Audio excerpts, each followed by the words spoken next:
Being the smartest person in the room sounds like an advantage. It is also one of the loneliest places you can be. You have been there. The meeting where you already saw the flaw in the plan before anyone finished presenting it. The conversation where you understood where it was heading 3 sentences in. The group decision that went the wrong way, exactly the way you quietly predicted it would. You said nothing. Or you said something and nobody quite followed. Or you followed and then watched things unfold precisely the way you expected. There is a cost to that experience, a specific one. And it accumulates in ways that most people never name, because the assumption is that being the sharpest person in any room must be an advantage. Full stop. What nobody talks about is what it actually does to a person over time. The first cost is the one that shows up earliest and stays the longest. When your mind runs faster than the environment around it, there is a particular kind of restlessness that sets in. Not impatience exactly.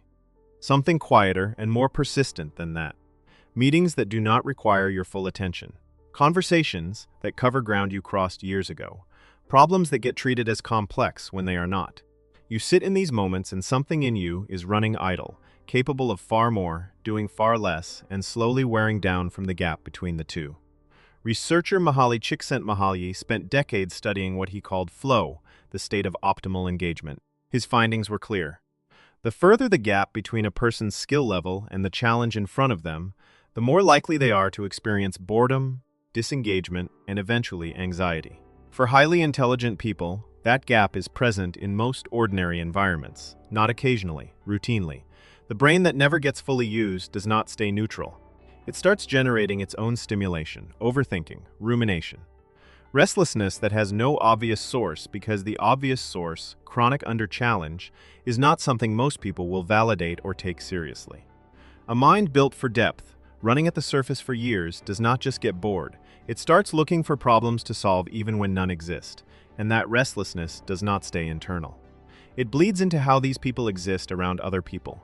Being the smartest person in most rooms means there is rarely anyone at the same level in those rooms. That sounds like a status observation.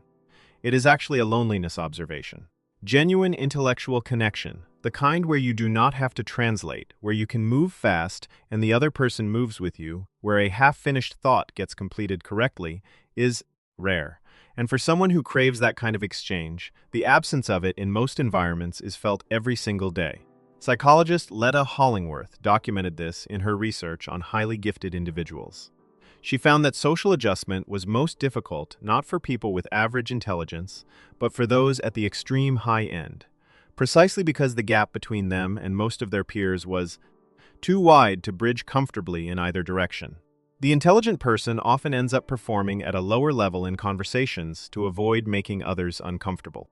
They simplify, they hold back, they translate themselves constantly, and in doing so, they never actually get to exist at full capacity around other people. That translation is exhausting.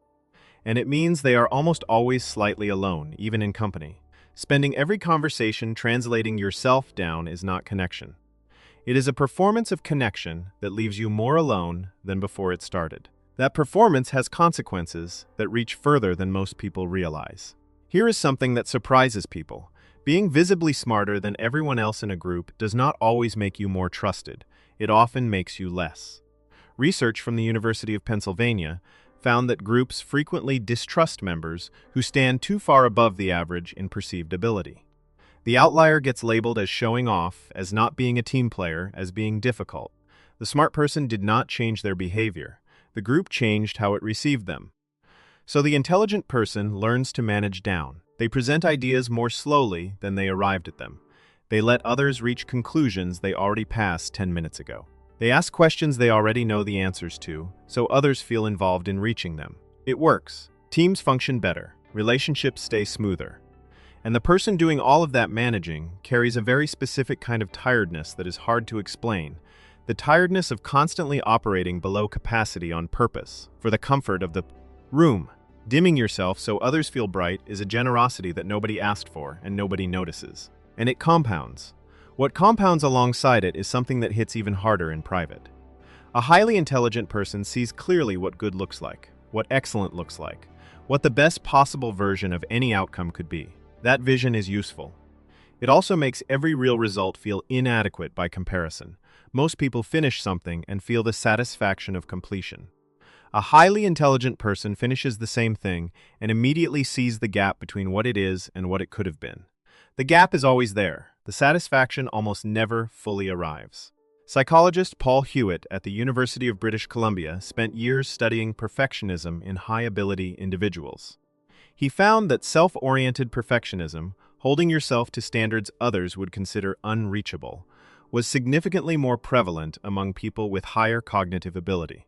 Not because they were neurotic, because they could actually see how much further it could go. The same vision that drives exceptional work makes it nearly impossible to feel genuinely finished with anything. There is always another layer, always a better version just out of reach. And living permanently in that gap year after year is a particular kind of quiet suffering that looks a lot like high standards from the outside. Being able to see perfection clearly is not a gift when you have to live every day in the distance between where you are and where you can see. That gap does not just affect the work. It reshapes what these people believe about themselves. Once the reputation is established, it starts generating its own pressure. People come to you with their problems. They defer to your judgment. They wait to see what you think before forming their own view. That sounds flattering. In practice, it is a different kind of burden. Because now every situation carries the expectation of a correct response. The margin for uncertainty narrows. Saying you do not know starts to feel like a betrayal of the image people have built around you. So you fill the gaps, you answer when you should question. You project confidence when you are genuinely unsure. And underneath that performance, the pressure keeps building. Research from Stanford on expertise and social expectation showed that individuals perceived as highly capable by their groups experience significantly higher levels of performance anxiety than those with lower perceived status. The expectation becomes its own stressor, independent of the actual demands of any situation. The reputation is not neutral. It is a weight carried into every room. The person everyone trusts to have the answer is often the one most afraid of the moment the answer does not come. And behind all of that performance, something personal starts to erode. After years of translating down, managing impressions, carrying expectations, running below capacity, and measuring against a standard that never arrives, something starts to wear thin. Not obviously, not in a way anyone would notice, just a quiet flattening. A growing distance from the version of themselves that was curious, that was energized by ideas, that found genuine joy in thinking hard about something. A long-term study published in Psychological Science tracked high-ability individuals across decades and found that chronic under-challenge and social isolation within work environments were two of the strongest predictors of burnout and loss of motivation. More than workload, more than stress, more than any external pressure. The problem was not too much. It was too little of what actually mattered. The brightest people do not burn out from being pushed too hard. They burn out from being surrounded by rooms that never required them to show up fully. And from carrying the weight of that gap, silently, for far longer than anyone outside could see. Burnout in a highly intelligent person rarely looks like collapse. It looks like someone who stopped caring about things they once cared about deeply, and nobody around them knows why. So when you put all of it together, what is the real picture? The chronic under-stimulation that generates its own unrest, the loneliness of never finding true intellectual peers, the credibility gap that forces constant self-management, the perfectionism with no ceiling, the weight of a reputation that allows no uncertainty, and the slow erosion of the curious, engaged person underneath all of that performance. None of these are complaints. None of them cancel the genuine advantages that come with a sharp mind, but they are real. And they deserve to be named. Not to generate sympathy, but because naming them is the first step toward not letting them run unchecked for another decade. The cost of always being the smartest person in the room is not paid in one moment. It is paid slowly, invisibly, across years of rooms where the full version of you was never actually required. If this gave language to something you have felt but never had words for, the next video goes directly into why intelligent people self-sabotage without realizing it. The connection between what was here and what is there is direct. Link is right here. Subscribe if this kind of honest content is what you have been looking for. And find a room, even one, where you do not have to translate yourself down.